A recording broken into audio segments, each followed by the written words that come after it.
ये कहानी 3 मास्टरमाइंड औरतों की है जो इतनी सफाई से बैंक रॉबरी करती है कि किसी को कुछ पता नहीं चलता, क्योंकि ना तो अलार्म बजता है ना ही बैंक अकाउंट से पैसे कम होते हैं। ये कोई आम चोरी नहीं है, बल्कि दिमाग से खेली गई एक शतरंज की बाजी है जिसके बारे में कोई आम इंसान सोच भी नहीं सकता। पर जैसे जैसे पैसा बढ़ता है वैसे वैसे लालच भी बढ़ता है। Bollywood silver screen presenting bad money. कहानी की शुरुआत में एक कपल ब्रिजेट और उसका हस्बैंड पैसों को बाथरूम में छुपा रहे थे। वहीं नीना नाम की एक औरत सारे नोट्स को जलाकर नष्ट कर रही थी। दूसरी ओर जैकी और उसका बॉयफ्रेंड बॉब सारे पैसों को एक बस में छिपाकर वहां से भागने की तैयारी कर रहे थे। तभी पुलिस वहां पहुंच जाती है।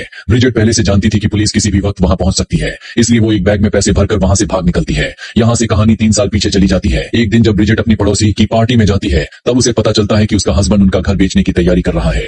ये सुनकर वो काफी गुस्सा हो जाती है और सीधे घर जाकर अपने हस्बैंड से झगड़ा करने लगती है। लेकिन उसका हस्बैंड उससे साफ कहता है कि उसके पास कोई जॉब नहीं है और पिछले कई महीनों से उसको कोई नौकरी भी नहीं मिल रही है। ऊपर से उसके ऊपर कर्ज भी है, इसलिए उसके पास घर बेचने के अलावा और कोई रास्ता नहीं है। ब्रिजेट जवाब देती है कि घर बेचने की कोई जरूरत नहीं, हम दोनों पार्ट टाइम काम करके पैसे जमा कर लेंगे। इसके बाद ब्रिजेट नौकरी ढूंढते हुए कई दफ्तरों के चक्कर काटती है पर कहीं भी उसे नौकरी नहीं मिलती।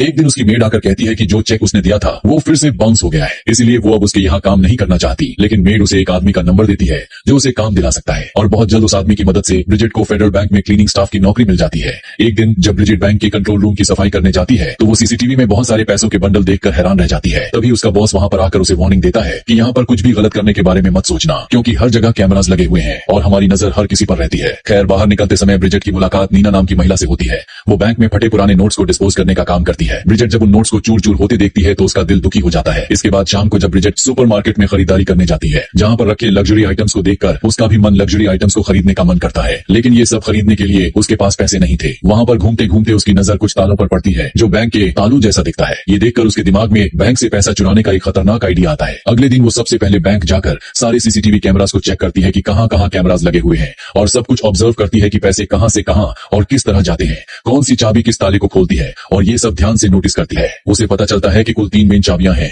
पहली है सॉर्टिंग रूम की चाबी, जिससे नए नोट्स को बंडल करके एक जगह रखा जाता है। दूसरी चाबी बैंक ट्रेजरी के मैनेजर के पास है और तीसरी चाबी किसी और सुरक्षित जगह पर रखी हुई थी सेफ्टी के लिए। इसके बाद ब्रिजेट पूरा प्लान तैयार करती है। किस तरह पैसे निकाले जाएंगे, कैसे बाहर ले जाया जाएगा और कहां छिपाए जाएंगे, वो सब कुछ प्लान कर लेती है। लेकिन वो ये सब अकेली नहीं कर सकती, उसे और लोगों की जरूरत पड़ेगी जो इस खतरनाक काम में उसका साथ दें। और अब ड्यूटी खत्म होने के बाद बाहर जाते वक्त गेट पर सभी स्टाफ को चेक किया जाता है। उसी टाइम ब्रिजेट देखती है कि बैरी नाम का एक सिक्योरिटी गार्ड नीना को पटाने की कोशिश कर रहा था, लेकिन नीना उसे साफ मना करके वहां से चली जाती है। जिसके बाद ब्रिजेट नीना से मिलती है और उसे अपने प्लान में शामिल होने को कहती है, लेकिन नीना साफ इनकार कर देती है और वहां से चली जाती है। लेकिन ब्रिजेट हार न मानकर नीना के घर तक पहुंच जाती है। जब नीना बाहर आकर पूछती है कि तुम्हें क्या चाहिए, तब ब्रिजेट उसे फिर से अपने प्लान में शामिल होने के लिए मनाने लगती है, लेकिन नीना मना करते हुए उसे वहां से जाने को कहती है। कुछ देर बाद नीना को इस बात का एहसास होता है कि उसे पैसों की कितनी जरूरत है।